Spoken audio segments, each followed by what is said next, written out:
keeps me all day long. But I've been through the fire and come out alive, and there's no more fear in my eyes. Well, now I'm rising, and you can't bring me down. You can't stop me now. Can't stop me now. My feet have Hey come guys, and welcome back to another episode of the Yellow Couch Show. So tonight, we're going to be talking about accepting responsibility for how we respond to our discomfort and justify our actions and our belief about ourselves. For years, I assumed the victim role in my life story. I didn't know I was the narrator and could choose the part I wanted. So I decided to continue with the role of a victim. But see, when you assume the role of the victim, what you are doing is unconsciously affirming what you do not want. Everything in and around us is by divine order. Declaring what you do not wish to do is creating what you do not want to do. Everything is happening in your life according to what you believe.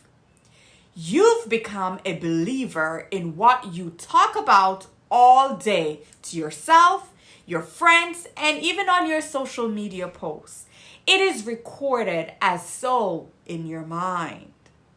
I didn't know I had any bitterness in my heart. Therefore, I would blame people for how they made me feel because I didn't understand that I was creating those feelings inside myself. If you're that person who finds yourself saying, "You caused me to react that way," or "You made me think crazy," what that does is send you down a path of blame, anger, and unforgiveness. You don't want to become the person you resent. I can say this because I became the person I resented. I was showing up in my life filled with disappointment, failure, loss, pain, and hurt. And let me tell you, a messy house has no power. A divided house is more likely to fall than a house that works together. I am relating myself to home. My mind, my body, and soul are inside of me. And if these elements in my body are not aligned, then I will be in an unrest state. I call this version of me dis-ease. Why? Because I deceive myself. The question is, why? It's not until I realize that I have given my power away and that the battle that I'm fighting is within us. Adam, Eve. The Bible states, "In all thy getting, get understanding." If you continue to listen to this Yellow Couch Show, the culture here is to listen to gain understanding.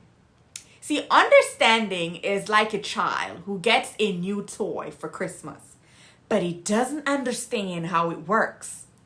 Instead of trying to figure it out, he gives it to his friends to show him. The friend has no idea how the toy works, so he tells the little kid what he believes. The kid then takes what his friends tell him and runs with it. But the toy's still not working. Next, what he does?